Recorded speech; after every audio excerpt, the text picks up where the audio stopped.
Welcome to Whispers and Confessions. There might be a twist waiting, so please make sure to watch until the end. Don't forget to subscribe and like. Let's begin right away. Nancy leaned close, her lips brushing against my ear as she whispered, "I'm sorry. I'll create beautiful memories with you."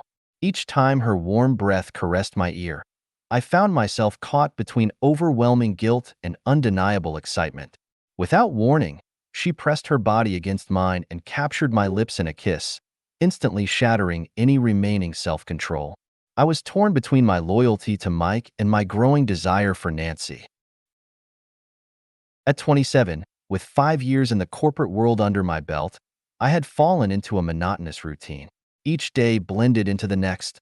The same early morning alarm, the countless hours at the office, the seemingly endless overtime, and finally dragging my exhausted body home. This summer, I was determined to break free from this cycle and desperately searched for a hobby. Despite having more financial stability and free time than in my early 20s as a fresh employee, my life felt empty without a romantic relationship or meaningful pursuits. During sleepless nights, as I lay in bed staring at the ceiling, an uncomfortable question would gnaw at me. Is this really the life I want to live? One particular day, something caught my attention. A vibrant poster adorned the local community center's bulletin board, announcing Beginner's Welcome. Join our summer limited club activities. The list included various options: tennis, rock climbing, pottery, and dance classes. As my eyes scanned the colorful advertisement, I felt a flutter of excitement in my chest. A hopeful thought crossed my mind. Could this be the catalyst for change I've been seeking? The term, summer limited, particularly resonated with me. As someone who struggled with commitment, the temporary nature of these activities felt less daunting. It offered a chance to try something new without the pressure of long-term dedication. After careful consideration, I gravitated toward the pottery class. The prospect of creating tangible objects with my hands intrigued me, and unlike sports, it seemed accessible regardless of athletic ability. Most importantly, I was drawn to the therapeutic aspect of molding clay as a means of expressing my innermost feelings. That first Sunday, I approached the studio with nervous anticipation. The peaceful atmosphere transported me to a different realm entirely. Sunlight streamed through the windows, casting a warm glow over the round tables where clay sat waiting. The class was a mix of people my age and experienced middle-aged women. The instructor's cheerful welcome helped ease my anxiety, though my hands still trembled slightly as I took my seat. "Let yourself feel the clay beneath your fingers," the instructor guided in a gentle voice. Initially, the texture felt foreign and the clay's stickiness uncomfortable, but gradually, I began to appreciate the sensation. With each cool touch of clay against my fingertips, my mind grew more serene. This could be more enjoyable than I anticipated, I thought, experiencing genuine absorption in an activity for the first time in years. A long-forgotten creative joy began to blossom within me. As this new chapter unfolded, I had no inkling of how this pottery class would transform my summer. The constant stream of weekend weddings only intensified my sense of solitude. While I maintained a congratulatory facade, internally I grappled with the question, when will I experience such joy for myself? Though finding love seemed elusive, I resolved to at least cultivate one passionate interest. I hoped this small step might catalyze positive change in my life. I had experimented with various activities: sports, literature, photography, even exploring different cafes, but nothing truly resonated. Each new attempt only added to my mounting frustration and sense of failure. Just as I was ready to abandon my search for a hobby, my supervisor Mike suggested camping. "Camping is absolutely incredible," he exclaimed, describing his years of weekend adventures across America's campgrounds with his wife. The genuine enthusiasm in his eyes struck a chord within me. "Camping?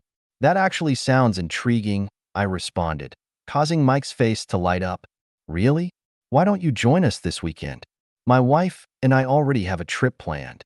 After a moment's hesitation, I found myself agreeing enthusiastically, "I'd love to." The opportunity to learn from Mike's camping expertise seemed perfect for a beginner like me. Little did I know this decision would completely alter the course of my life. I eagerly anticipated the camping trip with Mike and his wife. When I arrived at our meeting point, I was stunned by the sight of his wife, a woman of remarkable beauty, with striking features, an elegant figure, and undeniable grace. While I had heard whispers of her beauty, the reality far exceeded any description, and my heart began racing involuntarily. Though immediately struck with guilt for my reaction, her presence had already left an indelible impression on my soul. Mike waved warmly, beckoning me over. "Hey, join us." His wife stood beside him, offering a welcoming smile. "Oscar, I look forward to our time together today," she said, her voice melodious and clear. In that moment, I realized I was already enchanted by her presence, while simultaneously wrestling with the weight of my growing feelings of betrayal toward Mike. Mike greeted me with a warm, welcoming smile. "We're delighted to have you join us," he said, his voice radiating genuine sincerity. "Let me introduce you to my wife, Nancy." Standing beside him was a woman of remarkable beauty who offered a shy, "Nice to meet you." Up close, her natural elegance was even more striking, accentuated by her casual outdoor attire that perfectly complemented her slender frame. After gathering my composure, I managed to respond, "The pleasure is mine. I'm truly grateful for all Mike's support." When Nancy's eyes met mine, accompanied by her radiant smile, my heart skipped a beat. What's happening to me? Attempting to suppress these unexpected emotions, I quickly retreated to the safety of Mike's SUV. During the drive, Mike outlined our camping plans while Nancy occasionally chimed in from the passenger seat, studying the map. From my position in the back, I found myself oddly captivated by their casual conversation. As we ventured away from the city onto winding mountain roads, the scenery transformed dramatically. The dense forest and pristine blue sky created a breathtaking natural canvas. 2 hours later, we reached our destination deep in the mountains.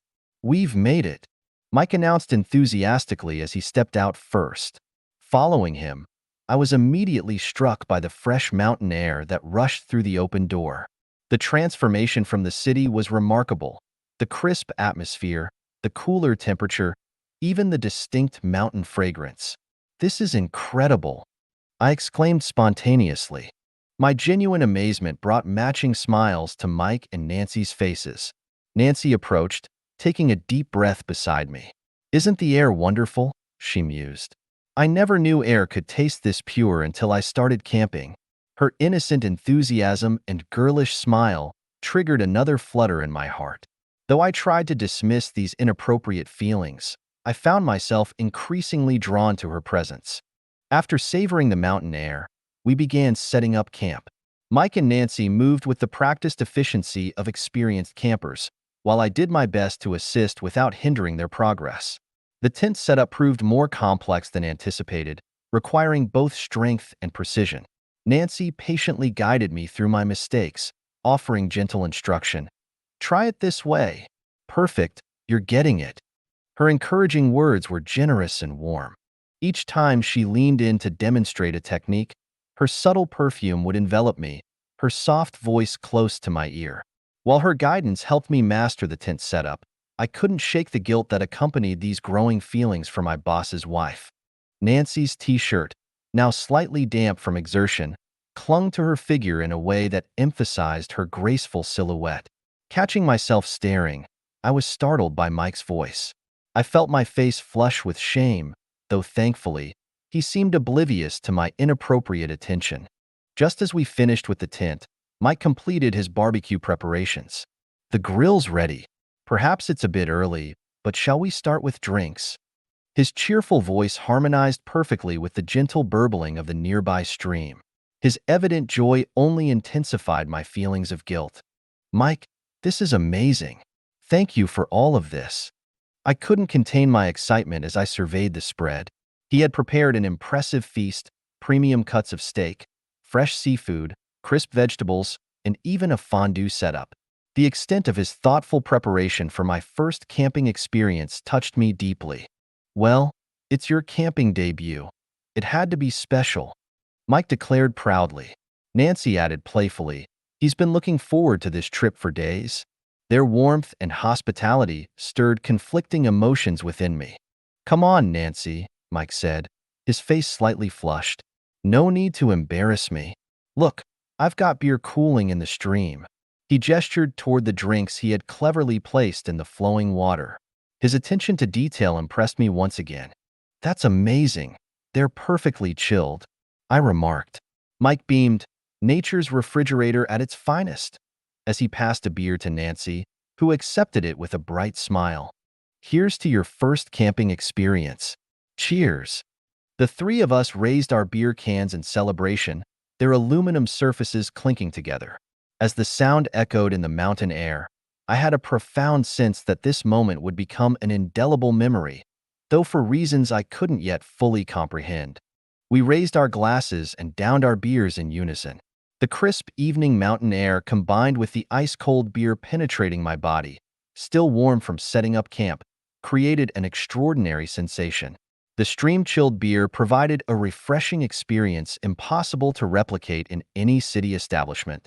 Without a doubt, this beer, enjoyed to nature's symphony, was the finest I'd ever tasted. Mike grinned and exclaimed, "Oscar, you're quite the drinker," as he expertly ignited the charcoal grill. His movements displayed years of experience, while Nancy skillfully prepared the meat beside him. Soon, the intoxicating aroma of smoking charcoal and sizzling meat permeated the entire campsite. Sitting by the campfire under the setting sun, awaiting our barbecue feast, the moment felt surreal, like a scene from a perfect movie. Nancy's laughter rang out when she caught me salivating in anticipation. "Oscar is adorably innocent, just like an excited child at a picnic," she remarked. Her melodious laughter harmonized with the stream's gentle burbling. As the firelight danced across her features, I found myself utterly mesmerized by her beauty. Yet simultaneously, the knowledge that she was my superior's wife sent waves of guilt crashing through my conscience. "Here's your freshly grilled steak," Mike announced, placing a perfectly cooked cut on my plate. The exterior was beautifully charred while the inside remained tender and medium rare. With my first bite, succulent juices flooded my palate. It surpassed any high-end restaurant offering in the city. The ambience elevated the experience further. The sunset bathed the mountainside in golden hues, the streams sparkled like diamonds, and distant birdsong created nature's perfect dinner symphony. Initially, the atmosphere remained jovial. Mike shared workplace anecdotes while Nancy recounted charming stories from their early marriage. However, as the alcohol flowed more freely, the mood shifted dramatically. Nancy's expression gradually clouded over until she finally voiced her suppressed feelings. "You've stopped seeing me as a woman," Nancy's voice quivered with emotion. "The intimacy that vanished between us, the way you sleep with your back turned to me every night." Mike's face flushed as he snapped, "This isn't the time or place for this discussion." "Why not? Are you embarrassed? Oscar should know what a cold-hearted husband you've become." Tears glistened in Nancy's eyes. "Your indifference began in our 3rd year of marriage. Do you have any idea how lonely I've been? Can you imagine the agony of falling asleep alone night after night?" Mike's complexion deepened to crimson. "I'm swamped with work. You know how crucial this project is." Nancy interrupted him forcefully. "Is that why you haven't touched me in 6 months? Clearly, your work means more to you than I do. Please, both of you, let's calm down." I attempted to defuse the increasingly tense situation, but it was futile. Nancy, tears streaming down her face, delivered her devastating proclamation to Mike. "Marrying someone like you was the biggest mistake of my life. If only it had been someone like Oscar." Mike's expression instantly turned to stone. With ice in his voice, Mike muttered, "Fine, do whatever you want," before retreating to his tent. Nancy crumpled to the ground, sobbing uncontrollably. While I yearned to console her, the situation felt overwhelming. Finally, Nancy broke the silence. "Oscar, would you let me stay in your tent tonight? I can't bear to be near him." Mike's thunderous snoring emanated from the tent. He appeared to have consumed more alcohol than usual, despite his typically low tolerance. His heavy breathing echoed through the tranquil night air of the campsite. I found myself torn between compassion and propriety. While I couldn't bear the thought of leaving her alone, I questioned the wisdom of my next decision. Yet, the thought of abandoning her in the mountain wilderness as night descended was equally impossible. Though I responded with a quiet, "Okay," my heart already bore the weight of impending guilt. We faced the approaching darkness in uncomfortable silence. In the confined space of the tent, our conversation unfolded naturally, despite initial awkwardness. As we shared stories about our lives, the tension melted away. From cherished childhood memories to the trials of adulthood, we exchanged intimate details of our journeys. Nancy's voice carried a gentle warmth, yet beneath it lay an unmistakable undercurrent of loneliness. Her eyes sparkled with renewed life as she reminisced about her college years. Back then, my dreams seemed limitless. I wanted to travel the world, capturing its beauty through my camera lens. The wistfulness in her voice prompted me to ask, "And now?" After a thoughtful pause, she offered a melancholic smile. Life has a way of reshaping our dreams, doesn't it? Inevitably, our discussion drifted toward Mike. Nancy's expression clouded over as suppressed emotions surfaced.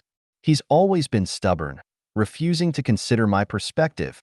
It's been this way since we first married." Moonlight caught the tears welling in her eyes as she continued. "I tried to be understanding. His demanding job, the constant stress, but it's become too much to bear." A wave of conflicting emotions washed over me. While my heart ached for her evident pain, I questioned the appropriateness of being privy to such personal revelations about my boss's marriage. Yet, faced with her vulnerability, I couldn't bring myself to withdraw.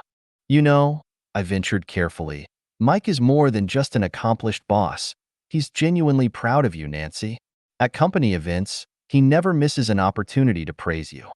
'My wonderful wife,' he always says. Even at our last corporate dinner, he couldn't stop expressing his gratitude for having you in his life." Her eyes widened with surprise. "He really said that?" Hope and joy mingled in her voice. I never knew he could be so tender. A shy smile transformed her features, lightening the somber atmosphere that had settled over us. "Perhaps we've both been missing each other's signals," she mused softly. "Could Mike be showing his love in ways I've overlooked?" Self-reflection colored her tone. I gave her shoulder a reassuring pat. "Maybe it's time for more open dialogue between you two." "Oscar, thank you for being such a patient listener tonight." Her brightened expression brought me momentary relief, though an undercurrent of anxiety persisted as I replied, "It's nothing, really." Nancy's gaze lingered on me before she leaned closer. "You're so different from Mike, so understanding." The sudden shift in atmosphere froze me in place.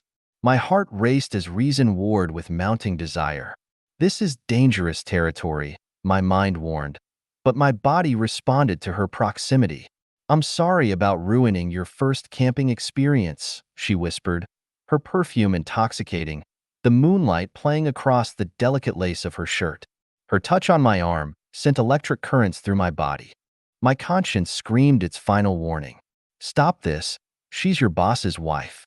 The internal struggle between duty and desire reached its peak. But when her lips brushed my ear with the whispered promise, "I'll make this a night to remember," all rational thought evaporated. Her sudden kiss shattered my last remnants of self-control. Time seemed suspended as we entered a dreamlike state. Nancy's demeanor, both innocently shy and passionately bold, captivated me completely. Her gentle caresses dissolved my final threads of resistance. In the moonlit sanctuary of the tent, we surrendered to our desires. Thoughts of Mike faded into insignificance as Nancy's sweet breath and warm skin became my entire world. Each brush of her silken hair against my chest quickened my pulse, her soft sighs fueling my passion. She moved with ethereal grace in the moonlight, her fluid motions casting enchanting shadows as she positioned herself above me. Her rhythmic movements were hypnotic, and I found myself completely enthralled. Our synchronized breathing marked time as we descended into shared ecstasy. Perhaps we were both seeking solace from our respective solitudes, her from the emotional void in her marriage, me from my monotonous existence. Whatever the reason, we found temporary refuge in each other's arms, making love repeatedly throughout the night. Morning sunlight pierced the tint, bringing with it crushing waves of guilt. We faced Mike as if nothing had transpired, watching as he and Nancy reconciled their previous argument. "Sorry about last night. The alcohol got the better of me," he said, offering me coffee. Guilt weighed heavily as I forced a casual response. "No worries. It's been an unforgettable trip." The double meaning of my words made my heart constrict. Beyond Mike's good-natured laugh of, "Don't tease me," I caught Nancy's knowing glance. In that moment, we silently agreed. This would remain our eternal secret, forever locked in our hearts.